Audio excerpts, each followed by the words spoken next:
Assalamualaikum warahmatullahi wabarakatuh. Bismillahirrahmanirrahim. Alhamdulillahi rabbil alamin. Hamdan yuwafi ni'amahu wa yukafi mazidah. Ya Rabbana lakal hamdu kama yanbaghi li jalali wajhika wa adhimi sultanik. Ashhadu an la ilaha illallah wahdahu la syarikalah wa ashhadu anna Muhammadan abduhu wa rasuluh. Allahumma salli ala Muhammad wa ala ali Muhammad kama sallaita ala ali Ibrahim wa barik ala Muhammad wa ala ali Muhammad kama barakta ala ali Ibrahim innaka Hamidum Majid. Qala Allah ta'ala fi kitabihil karim, a'udzu billahi minasy syaithanir rajim. Ya ayyuhalladzina amanu taqullaha wal tandur nafsum ma qaddamat lighad wattaqullaha innallaha khabirum bima ta'malun. Al-ayat. Jamaah salat maghrib Masjid Al-Hidayah yang insyaallah dirahmati oleh Allah. Alhamdulillah, kita akan mengawali kajian rutin kita insyaallah setiap Sabtu pertama dan Sabtu ketiga atau Sabtu ganjil ba'da maghrib sampai menjelang isya. Saya akan memberikan kajian khusus untuk menjawab segala macam fitnah yang banyak dilakukan oleh kafirin, musyrikin maupun munafikin terhadap Islam.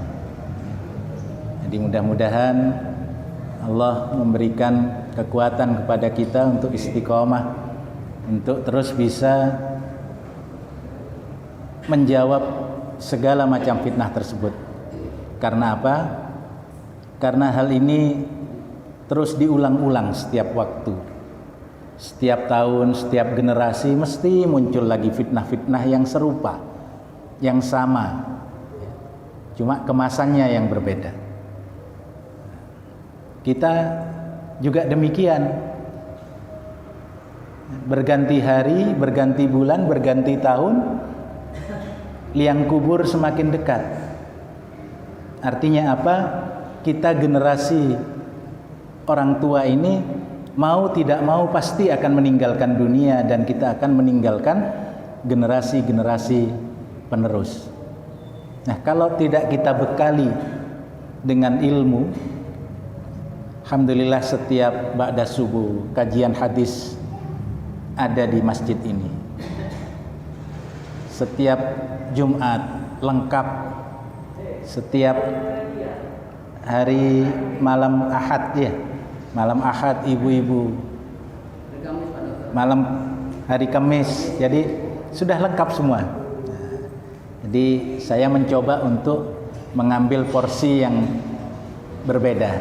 Jadi khusus untuk menjawab fitnah dari para murtadin, musyrikin, munafikin dan kafirin terhadap Islam.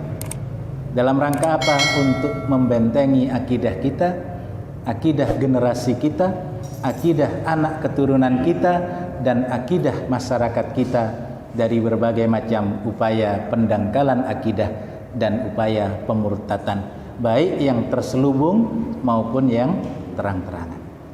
Jamaah yang dimuliakan Allah, baru-baru ini kita juga sempat dihebohkan dengan satu pernyataan yang menyatakan bahwa semua agama itu baik.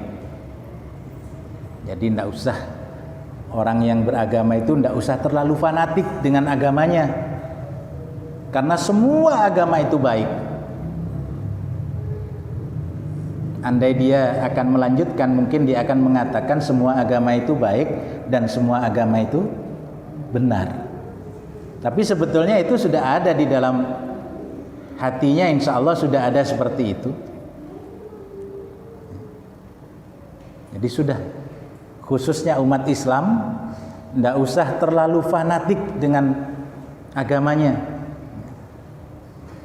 Tidak perlu umat Islam ini merasa eksklusif, merasa agamanya yang baik, merasa agamanya yang benar. Karena apa? Bukan hanya Islam.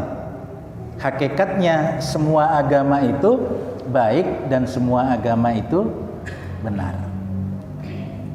Nah, ini pernyataan memang sepertinya manis, Pak.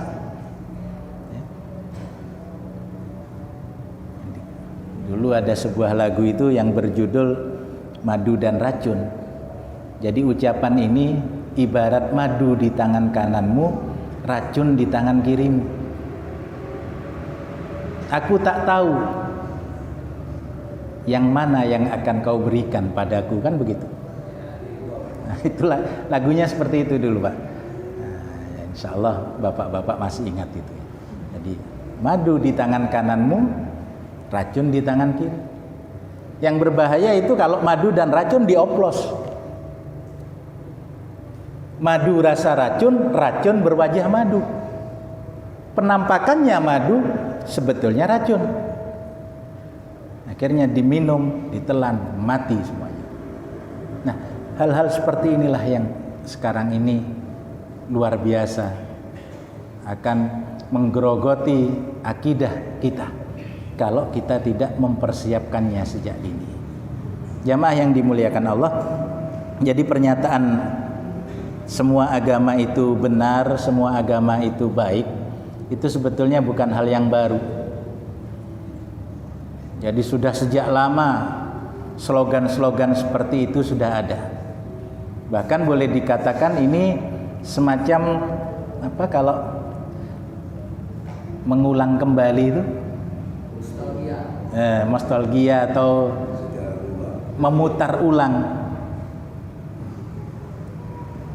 istilah lama yang mengatakan bahwa agama hanyalah candu dan buah dari khayalan. Nah, dulu ada, Pak. Ada orang di Indonesia, bahkan juga terkenal dia di dunia, yang mengatakan bahwa agama itu sebetulnya hanyalah candu. Kalau istilahnya Pak Aspandi yang kebetulan beliau di BNN, Badan Narkotika Nasional, jadi agama itu ibarat sabu-sabu, Pak, ya. Jadi agama itu seperti narkoba. Agama itu seperti candu dan buah dari khayalan. Jadi dianggapnya bahwa surga dan neraka itu hanya khayalan. Dianggapnya kalau mereka yang beribadah dengan rajin, yang rajin ke masjid, rajin baca Al-Quran, rajin qiyamul lail, berharap rahmat dan ridho dari Allah yang nantinya akan ditempatkan di dalam surga Allah, itu hanyalah candu dan khayalan, itu tidak pernah ada. Emangnya mereka pernah melihat surga dan neraka?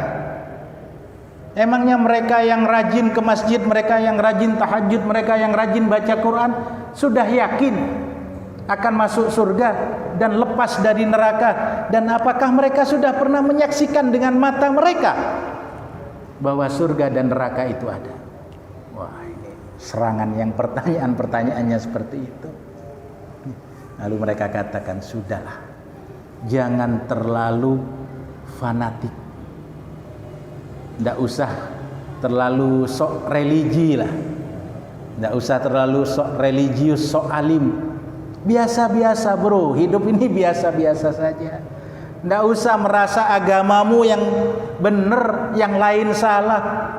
Tidak usah kamu mengatakan agamaku yang baik, yang lain salah. Sudahlah, kita toleran saja. Semua agama itu baik, semua agama itu benar. Nah, ini racun, Pak. Jadi jamaah yang dimuliakan Allah, hal-hal seperti ini harus kita sikapi, harus kita jawab. Nah, ini kebetulan ada slogan itu, makanya malam ini kita awali dengan pembahasan itu dulu, ya. Jadi sebetulnya ucapan orang yang mengatakan sebuah agama itu baik, semua agama itu benar, sebetulnya kalau mau diringkas, tidak usahlah beragama. Toh sama saja kalau semua baik, semua benar ya. Kan tidak perlu Pak kita beridentitas di KTP itu Anwar Lutfi, agama Islam.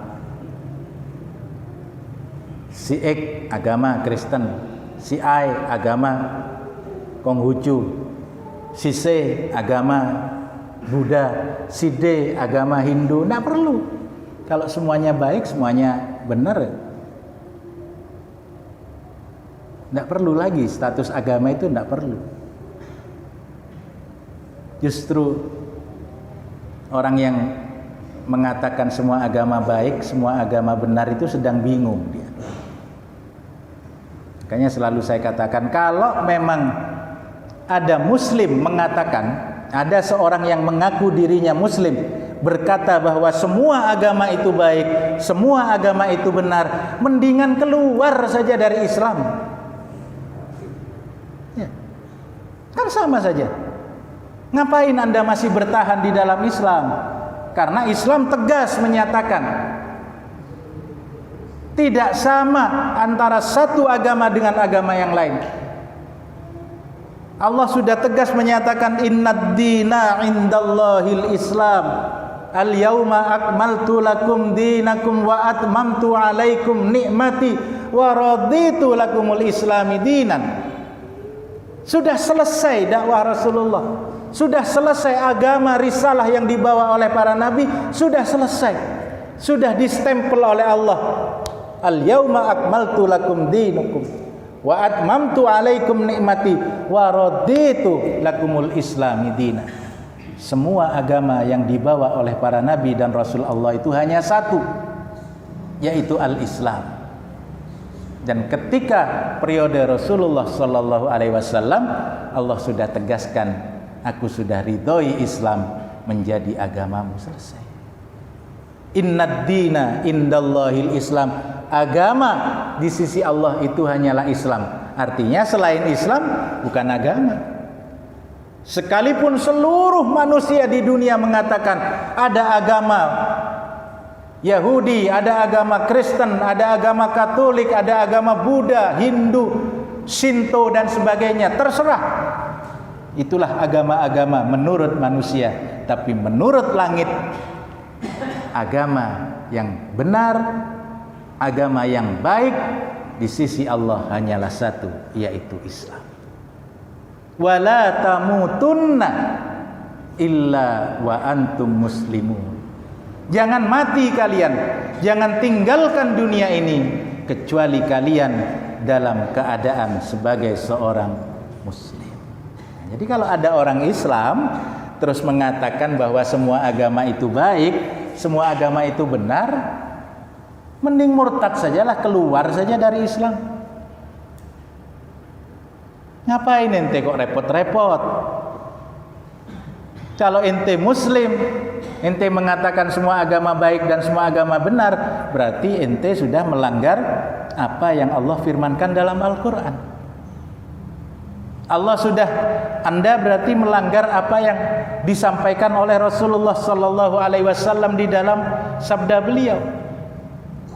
Walladzi nafsi biyadih la yasma'u bi rajulan min hadhil ummah yahudiyan au nasraniyan thumma la yu'minu bi illa dakhalan nar. Demi Allah yang jiwaku berada di dalam genggaman kekuasaannya, la yasma'u bi rajulan min hadhil ummah, tidaklah mendengar namaku laki-laki dari umat ini. Artinya tidaklah mengetahui akan kedatanganku, akan risalah yang aku bawa, akan wahyu yang aku sampaikan, akan agama yang Allah perintahkan sampaikan kepada umat. Apakah dia seorang Yahudi ataukah dia seorang Nasrani, summa la yu'minu bi, kemudian dia tidak menjadi pengikutku, artinya tidak menjadi seorang muslim, kata Rasulullah, illa dakhalan nar, kecuali akan Allah masukkan mereka ke dalam api neraka. Na'udzubillah summa na'udzubillah. Allahumma inni as'aluka ridhaka wal jannah wa na'udzubika min sakhatika wan nar. Ya Allah, aku berharap ridho dan surgamu, dan aku berlindung dari neraka dan murkamu. Nah, ini jamaah, kan begitu. Jadi kalau ada muslim yang masih suka mengatakan semua agama baik dan semua agama benar, tidak usah repot-repot kita tanggapi, Pak. Ya. Kita nasihati saja, ini loh firman Allah. Nah, setelah itu kita katakan kalau dia masih ngeyel, masih ada yang kemarin sempat japri saya bertanya, gimana Pak Ustadz, dalam keluarga saya ada yang punya paham seperti itu. Ya, saya sampaikan, nasihati dia. Berikan ayat-ayat Al-Quran, berikan sabda Rasulullah. Nah, kalau masih ngeyel, sudah tinggalkan. Doakan kepada Allah, mudah-mudahan hidayah Allah turunkan ke dalam hatinya. Nah, tapi kalau ngeyelnya itu masih bangkang, artinya bukan hanya sekedar ngeyel, tapi terus mau mendebat kita, ya sudah, kata pamungkasnya, mbok yo murtad sajalah, keluar dari Islam. Kan enak toh, subuh ketika sedang nyenyak tidur nggak perlu bangun untuk sholat subuh. Ramadan nggak perlu berpanas-panas, berlapar-lapar, dahaga untuk menahan syahwat hanya untuk menjalankan ibadah puasa. Kan enak, keluar saja dari Islam, lakukan sesuka hatimu, apa yang mau kamu lakukan. Jadi inilah sekarang yang dihembuskan, Pak. Dan setiap agama itu pasti tidak rela, tidak setuju kalau dikatakan bahwa semua agama itu baik dan benar. Kalau kita muslim sudah jelas, Pak, ya. Dalil-dalilnya sudah jelas. Kita umat Islam harus punya prinsip bahwa selain Islam salah, bahwa selain Islam keliru, bahwa selain Islam tidak baik, bahwa selain Islam tidak benar. Sekalipun di dalam ajarannya itu menghormati orang lain, menyayangi orang lain, tapi kalau tidak menghormati dan tidak mencintai Allah, itu artinya sama saja dengan tidak baik dan tidak benar. Seperti yang sering saya sampaikan dan terakhir kemarin Jumat disampaikan oleh Ustadz Amir, nilai tauhid itu adalah satu, kan begitu Ustadz ya. Jadi kalau satunya sudah ada, insya Allah semuanya beres, ada nilainya. Tapi kalau tauhidnya sudah rusak, mau sebaik apapun nol nilainya. Anda rajin sholat tapi Anda sekutukan Allah, nol. Anda berbuat baik kepada masyarakat tapi Anda sekutukan Allah dengan yang lain, nol nilainya. Begitupun agama-agama yang lain. Yang Nasrani mengatakan bahwa Allah itu selain ada Tuhan Bapa, juga ada Tuhan Anak dan ada Ruhul Kudus. Itu menurut Kristen. Jadi Tuhan itu terdiri dari tiga oknum, yang tiga oknum ini menjadi satu. Ada Tuhan Bapa, Tuhan Anak, Tuhan Roh Kudus. Nah, ini menurut Kristen. Kalau Katolik beda lagi. Jadi salah satu unsur ketuhanan itu ibunya Tuhan itu sebetulnya termasuk Tuhan. Jadi Bunda Maria itu termasuk ibunya Tuhan. Itu menurut keyakinan Katolik. Tapi secara umum Nasrani itu memiliki keyakinan ada Tuhan Bapa, Tuhan Anak dan Ruhul Kudus. Bapa itu adalah Allah yang menciptakan, Anak itu adalah Yesus alaihissalam, dan yang ketiga Roh Kudus yang membimbing hati manusia. Itu menurut keyakinan Kristen. Makanya orang Kristen pun tidak akan pernah setuju, Pak, dengan keyakinan kita. Kalau mereka membaca surah Al-Maidah, laqad kafarul ladzina qalu innallaha huwal masih ibnu Maryam. Sungguh teramat sangat kafir sekali orang yang mengatakan bahwa Allah itu adalah Isa putra Maryam. Quran menolak ketuhanan Nabi Isa. Sakit hatinya orang Kristen, Pak. Makanya mereka akan berkata Islam itu bukan agama yang benar. Agama yang benar itu agama saya, Kristen. Orang yang memiliki keyakinan Tuhan itu satu di dalam tiga atau tiga di dalam satu, mereka pasti sakit hati ketika membaca ayat Al-Quran. Laqad kafaral ladzina qalu innallaha huwal laqad kafaral ladzina qalu innallaha salisu salasa. Sungguh teramat sangat kafir sekali orang yang berkata bahwa Allah satu di dalam tiga atau tiga di dalam satu. Bahasa gaulnya sekarang 3 in 1. Islam tegas mengatakan bahwa mereka yang mempunyai keyakinan Trinitas, Tuhan terdiri dari Tuhan beroknum, Bapa, Anak, Ruhul Kudus, dan ketiganya adalah satu. Al-Quran menyatakan laqad kafar, kafir orang ini. Ketika orang yang punya keyakinan bahwa Allah itu satu di dalam tiga dan tiga di dalam satu dikatakan kafir, sakit hati mereka, Pak. Ngawur saja, tidak benar itu. Agama yang benar ini yang Tuhannya ada tiga itu tadi. Jadi semuanya itu menganggap bahwa agamanya itu baik dan semuanya menganggap agamanya benar. Jadi kalau ada orang Islam ikut-ikutan seperti itu, ini perlu dipertanyakan keislamannya. Jadi ini sebetulnya orang yang sedang kebingungan. Kalau dia keluar dari Islam nanti masuk ke dalam Kristen, dia juga akan bingung. Semua agama baik. Dia berkata di dalam Kristen semua agama baik, semua agama benar. Ya diprotes Pak oleh Kristen yang lain. Dia masuk ke dalam Hindu, semua agama baik, semua agama benar, pasti diprotes.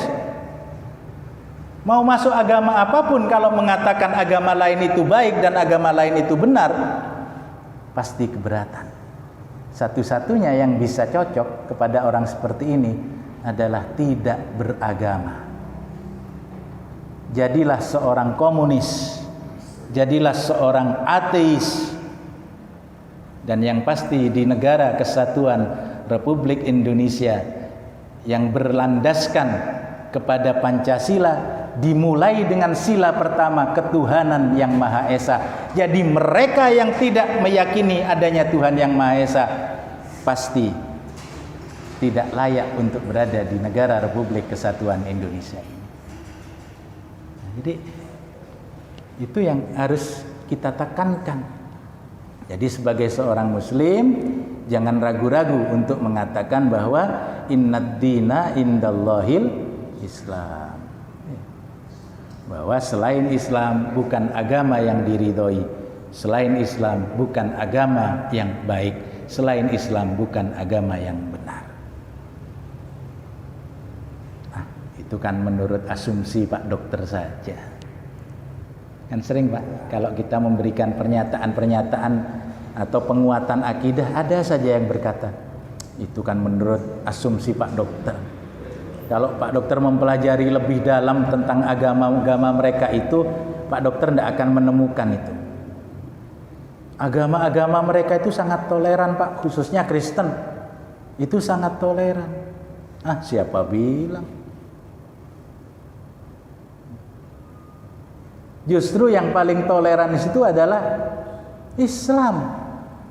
Coba nanti dibuka di dalam surah Al-Mumtahanah ayat 8 dan 9. Ustaz Afif gimana Ustaz? Allah tidak melarang kalian untuk berbuat baik dan berlaku adil kepada orang yang tidak memerangi kalian karena agama, yang tidak mengusir kalian dari negeri kalian karena agama. Tapi Allah hanya melarang kalian untuk berbuat baik kepada mereka yang mengusir kalian dari negeri kalian karena agama. Al-Quran tegas. Jadi kalau non-muslim berbuat baik kepada kita, maka kita pun harus balas dengan kebaikan.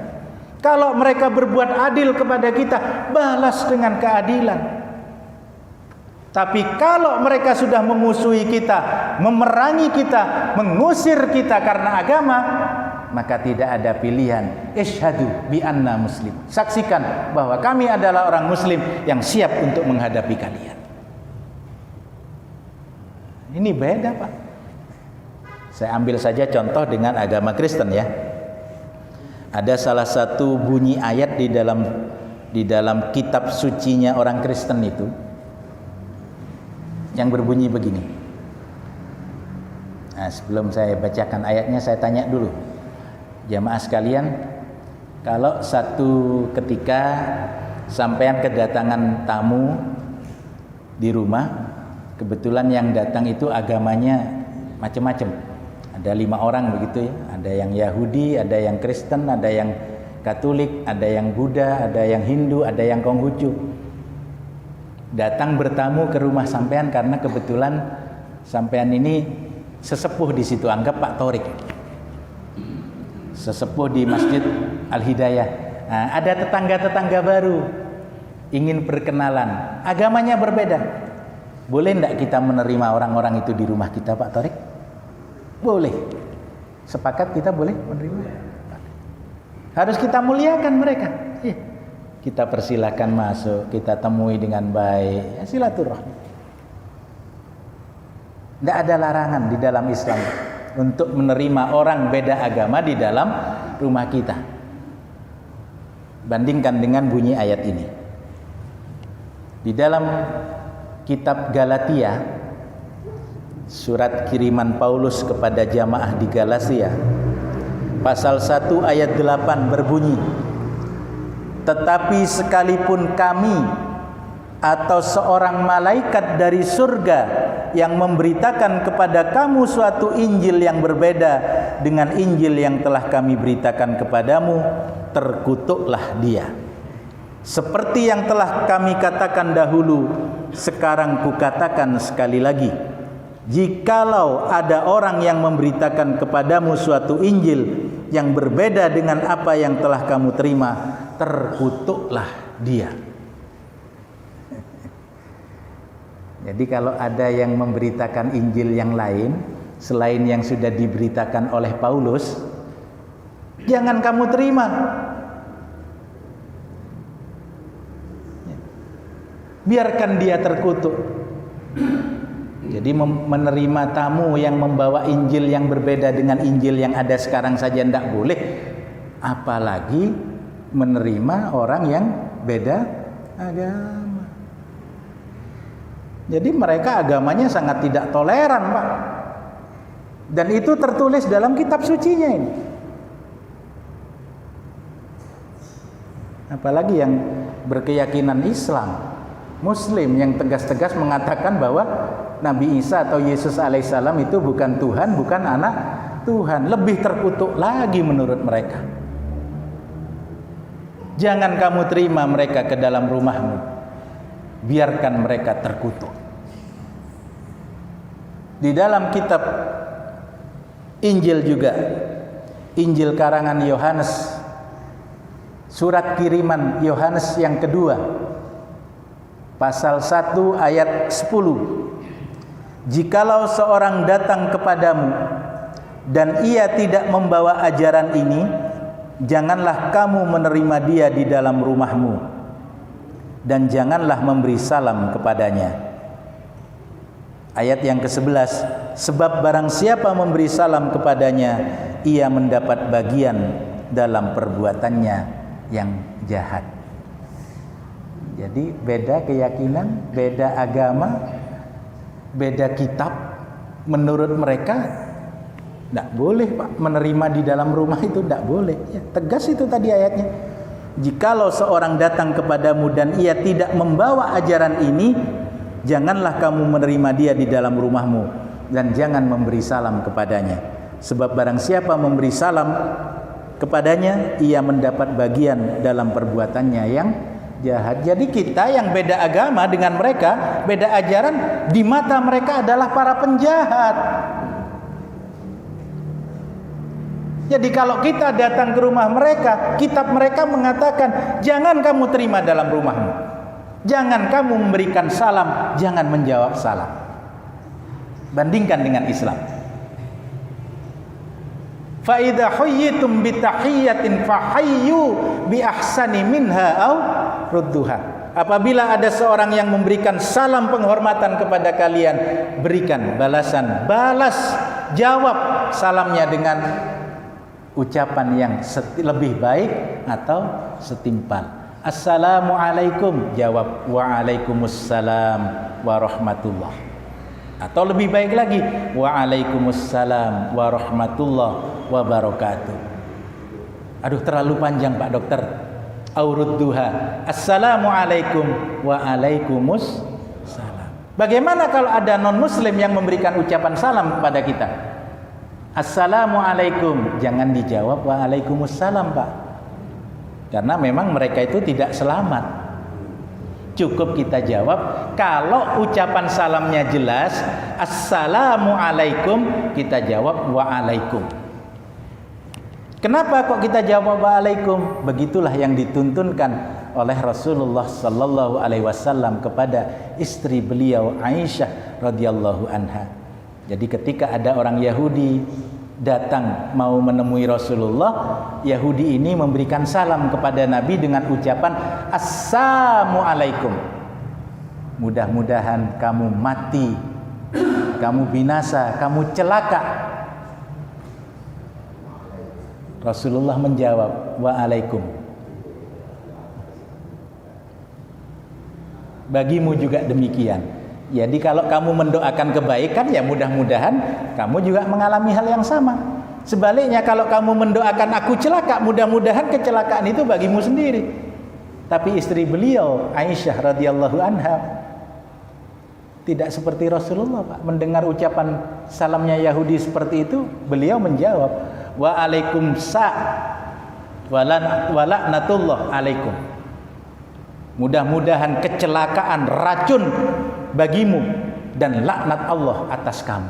Kata Rasulullah, ya Aisyah, jangan seperti itu. Cukup kamu jawab waalaikum. Jadi jangan ditambahi waalaikumsalam, Pak, ya. Jadi sekarang ini kan lagi ngetren. Assalamualaikum warahmatullahi wabarakatuh. Salam sejahtera untuk kita semua. Namo Buddhaya, Om Santi, Santi, Santi Om, dan sebagainya. Ini orang ini, saya mikir, orang ini agamanya apa sih? Oh, Islam. Kalau Islam kenapa semuanya diborong? Salam yang diajarkan oleh Allah dan Rasulullah sallallahu alaihi wasallam itu sudah yang paling baik. Nggak usah ditambah-tambah dengan yang lain. Cukup dengan satu salam saja. Kalau hadirin di hadapan kita muslim, ucapkan assalamualaikum warahmatullahi wabarakatuh. Tapi kalau yang hadir di hadapan kita tidak ada satupun yang muslim, nggak usah pakai assalamualaikum warahmatullahi wabarakatuh. Cukup kita katakan selamat pagi, selamat siang, selamat sore, selamat malam, selamat istirahat, atau sebagainya itu. Tapi kalau yang hadir di hadapan kita sekalipun hanya satu muslim, kita wajib mengucapkan salam kepada saudara kita yang muslim ini. Assalamualaikum warahmatullahi wabarakatuh. Tidak kepada yang lain, tapi karena ada saudara saya muslim di hadapan saya. Jadi jamaah yang dimuliakan Allah, waktu Isya sudah hampir masuk. Jadi tidak usah kita terbawa arus. Ada ucapan orang yang mengatakan seperti itu. Jadi semua agama baik, semua agama benar, itu pernyataan orang yang sedang bingung. Saya biasa menggunakan istilah sindroma kebingungan. Orang Inggris mengatakan posang elegana. Itu orang Inggris Timur, ya. Jadi orang yang mengatakan semua agama baik dan semua agama itu benar, apalagi kalau dia mengaku sebagai muslim, dia sedang mengalami sindroma kebingungan atau posang elegana. Kewajiban kita berikan dakwah, dakwai dia dengan baik, doakan dia, mudah-mudahan Allah menurunkan hidayah kepada hatinya. Kalaupun dia menolak, ya sudah, tinggalkan. Lana a'maluna walakum a'malukum. Bagi kami cukuplah Islam menjadi agama kami. Hidup kami di dalam Islam, wafat kami pun insya Allah dalam keadaan sebagai seorang mukmin dan muslim. Aku qouli hada astaghfirullahal adzim innahu huwal ghafurur rahim. Subhanakallahumma wa bihamdika asyhadu an la ilaha illa anta astaghfiruka wa atubu ilaik. Assalamualaikum warahmatullahi wabarakatuh.